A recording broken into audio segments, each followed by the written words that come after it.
இன்றைக்கி நமக்கு hi friends, welcome to Nila's kitchen. நம்ம இன்றைக்கி குடல் குழம்புக்கு மசாலா வறுத்து அரைச்சி செய்ய போகிறோங்க. சாந்தாட்டி செய்கிறதுன்னு சொல்லுவாங்க.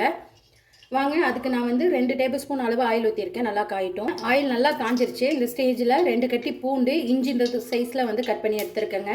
சின்ன வெங்காயம் 200 கிராம் எடுத்திருக்கேன். எல்லாம் போட்டுக்கலாம். இது கூடவே கசகசா ஒரு அரை ஸ்பூனும், சோம்பு ஒரு அரை ஸ்பூனும் போட்டுக்கலாங்க.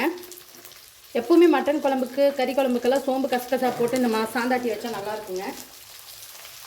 இது நல்லா வதங்கட்டும். நல்லா கலர் சேஞ்ச் ஆகி வளர்த்துங்க. வதங்கி அதுக்கப்புறம் பார்க்கலாம். பாருங்கள், இது நல்லா வதங்கிடுச்சு. ஆனியனு இந்த அளவுக்கு நல்லா வதங்கணும். ஆனியனு எந்த அளவுக்கு வதங்குதோ அந்த அளவுக்கு டேஸ்ட் நல்லாயிருக்கும். கருவேப்பிலை ஒரு கையளவு நிறைய போட்டுக்கோங்க.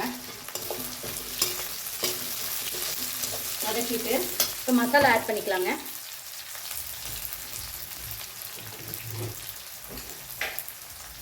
வீட்டிலே அரைச்ச கறி மசாலா தூளுங்க.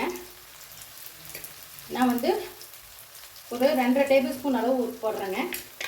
போதும். நல்லா வறுத்துக்கலாம் இந்த ஆயிலையே. இது ஆறணுன்னே மிக்ஸி ஜாரில் அரைச்சி எடுத்துக்கலாங்க. என்ன தேங்காய் அதெல்லாம் போடணுன்ட்டு இல்லை. வேணுன்னா உங்களுக்கு ஆட் பண்ணிக்கலாம். நான் தேங்காய் போட மாட்டேன் குழம்புக்கு, கறி குழம்புக்கு. அவ்வளோதான். இது ஆறட்டுங்க. பாருங்கள், மசாலா அரைச்சாச்சுங்க. இப்போ நம்ம தாளித்து விட்டுறலாம் குழம்ப. பாருங்கள், ஆயில் ஒரு 2 டேபிள் ஸ்பூன் அளவு ஊற்றிருக்குங்க.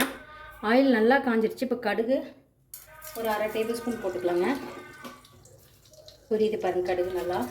சீரகம், சோம்பு ஒரு 1/4 ஸ்பூன், சீரகம் ஒரு 1/4 ஸ்பூனுங்க. கடுகு இதெல்லாம் நல்லா பொரிஞ்சிருச்சு. இப்போ நான் பெரிய வெங்காயம் ஒரே ஒரு பெரிய வெங்காயத்தை கட் பண்ணி வச்சுருக்கேன். ஃப்ரை பண்ணிக்கிறேன் நல்லா. இது கூடவே கொஞ்சம் கருவேப்பிலை போட்டுக்கிறேன்.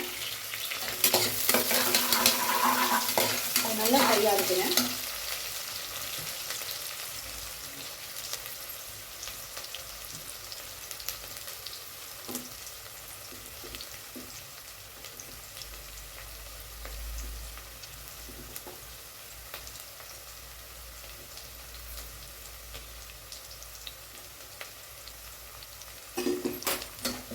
பாருங்க, இது ஓரளவுக்கு நல்லா வதங்கிடுச்சு.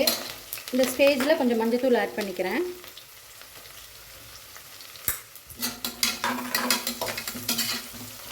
இப்போது இதுலேயே ஒரு தக்காளி ஆட் பண்ணிக்கலாங்க. தக்காளி நல்லா ஃப்ரை ஆகுதுங்க. இந்த தக்காளி வதங்கும் போது ஒரு அரை ஸ்பூன் வந்து நான் வரமிளகாய் தூள் ஆட் பண்ணிக்கிறேன் காரத்துக்கு.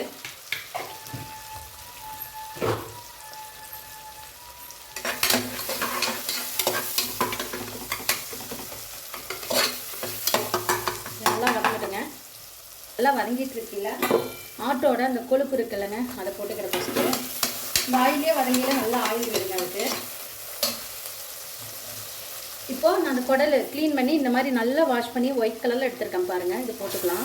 மஞ்சத்தூள் போட்டு நல்லா வாஷ் பண்ணுங்கள். அப்போ தான் இந்த கோச்சி ஸ்மெல்லே அடிச்சு அது குடல் வாஷம். இது நல்லா கட்டி விட்டுக்கலாம். பாருங்கள், இந்த அளவுக்கு நல்லா டீப்பாக ஃப்ரை ஆகணும். கல் உப்பு தேவையான அளவு போட்டுக்கோங்க. நான் கொஞ்சமாக போடுறேன், அப்புறம் டேஸ்ட் பார்த்துட்டு போட்டுக்கலாம். இது நல்லா குடல் வதங்கிடுங்க ஒரு 5 நிமிஷம் இந்த மசாலாவில்.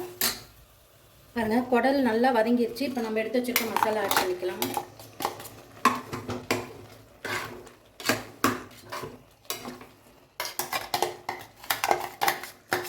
இது நல்லா இந்த ஆயிலில் கொஞ்சம் கொதிக்கிட்டுங்க. இப்போ மிக்ஸி ஜாரை வாஷ் பண்ணி எடுத்துக்கலாம் குழம்புக்கு.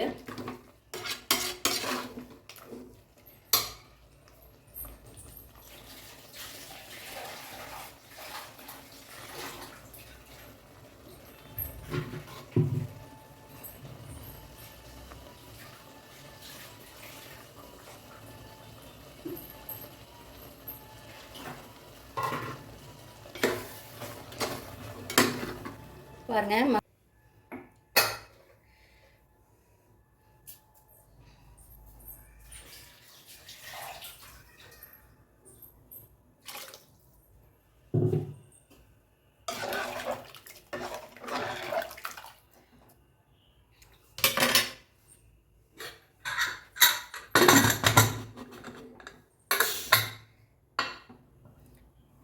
ஒரு 3 விசில் வச்சு எடுத்துக்கலாங்க.